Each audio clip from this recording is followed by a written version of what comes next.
Hi guys, welcome back to Logic Language Learning. Same as normal, if you like the video at the end, can I remind you to please click like? And any questions, don't hesitate to get in touch. All the contact details are at the bottom, and if you need any text material for any of the classes, then please don't hesitate to contact me. Now, today we're doing the past tense. We are doing a tense which is a source of so many problems for learners. And let's just look at why. So we're going to be doing different past tenses in the future, but I really like for you to think of this one as the past. So there are multiple names in both languages, but we are really saying this is an action past. Okay, so we're not I was doing something, we're not I had done something, I did something. Now, one of the reasons we are able to do this in French is because in English we have two versions. We have I have spoken, which is our present perfect, which is our past with an auxiliary, which basically means another verb in the middle other than our main verb. So I have spoken, our principal verb, our main verb is speak, okay? And I have is not actually about having. It's a word we are including in the sentence to help the sentence along, okay? So I have spoken. We also have the I spoke, okay? Which is your direct past, your préterite for those of you who are more linguists. So what we need to be thinking of in French is forget this. Forget this. I spoke, I have spoken, same thing. He danced, he has danced, same thing, okay? There is a written tense, which is used in French, it's called le passé simple, which is used for this, he spoke, he went, but it's really, really literature, or very, very formally, so we don't need this for the moment at all, not at all. So, thing to remember then is, if you have certain things in English which are best demonstrated with the I have tense, so for example, if you've just done something recently, so I have drunk a cup of coffee, rather than I drank a cup of coffee a few hours ago. In French, that's going to be the same. I have and your word for drunk. He has spoken to his father many times in his lifetime. That's safe. He has plus your word.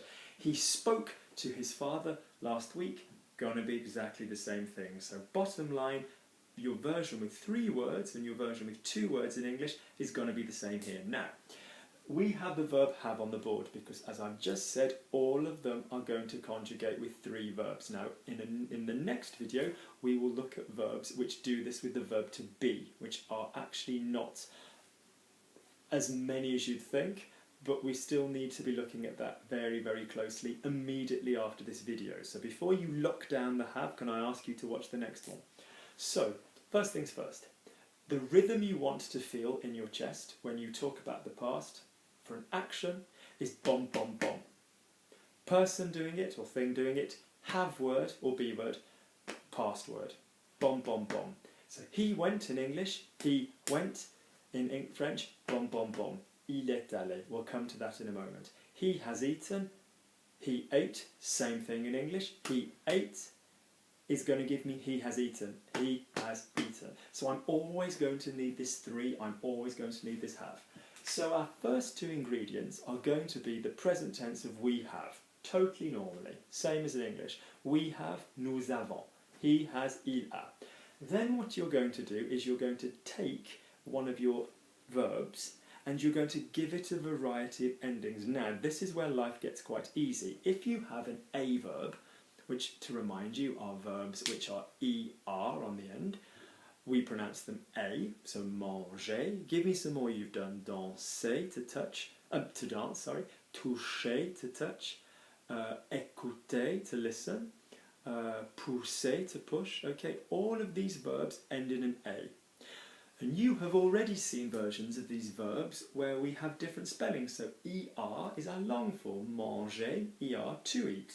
Or danser, er, to dance. You've seen the EZ version, which is our vous form, our formal or our plural you. So manger, EZ, you eat, vous mangez.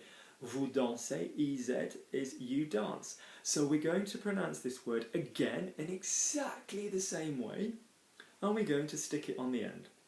So if I told you manger was to eat, I need you to give me the word manger, pronounced exactly the same. Don't be visualizing, don't be worrying about this yet. So I have spoken, j'ai mangé. Okay? You have danced, tu as dansé. He has danced, il a dansé. Verb to push, pousser. We have pushed, nous avons poussé. Vous avez poussé. So it's going to be exactly the same word. Now what you're going to do for this is you're taking your main verb, and where you'd normally have ER, you're now going to have E with one of our accents. So for example, manger, we have manger, E with an accent. This accent is called an acute accent aigu. We don't need to know this, we just know it gives you an A. So come back to our pronunciation video. Are we below the line with E or above the line with A? We are above the line with A. Okay, so I have eaten, j'ai mangé. Not j'ai mangé. Yeah, in some European languages the accent gives you an emphasis. Speak English. Gives you an emphasis, gives you a stress. Okay, like Spanish for example, we're not doing that here. So if I gave you the verb coupé, to cut, you automatically know you cut, vous coupez. You automatically know I have cut, j'ai coupé.